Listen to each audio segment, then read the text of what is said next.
महाभारत के अनुशासन पर्व में भीष्म पितामह कहते हैं कि यदि कोई कार्य 12 वर्ष तक निरंतर किया जाए तो वह कार्य अवश्य सिद्ध हो जाता है। गोकुल में एक भक्त हुए करते थे कृष्णदास जी। उन्होंने यह बात सुनी और उनके मन में एक भाव उत्पन्न हुआ कि वे माला बनाकर ठाकुर जी के पास गए और बोले, ठाकुर जी, मैं 12 वर्ष तक प्रतिदिन आपको माला पहनाने आऊंगा और 13वें वर्ष की पहली सुबह आपको मेरी कुटिया में आकर माला पहननी होगी। इसके बाद कृष्णदास जी प्रतिदिन माला बनाते, ठाकुर जी के पास जाते और उन्हें याद दिलाते रहते हैं कि इतने दिन बीत गए।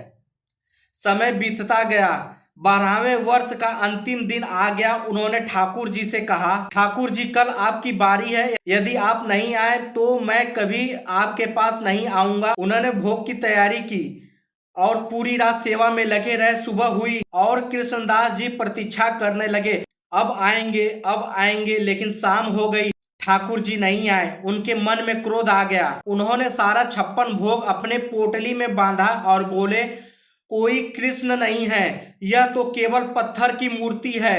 अगर यह सुनते तो आज अवश्य आते। ऐसा कहकर वे वहां से जाने लगे।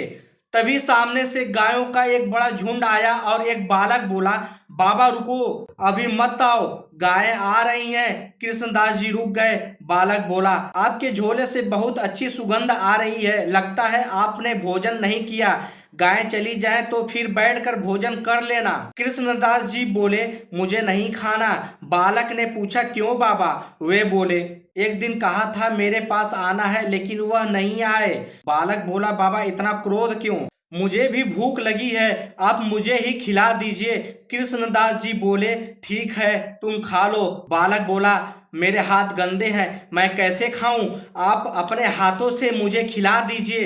अब कृष्णदास एक एक कौर स्वयं खाते और एक एक कौर उस बालक को खिलाते गए। जब उन्होंने उसे 2-3 कौर खिलाए तो उसकी आंखों में आंसू आने लगे।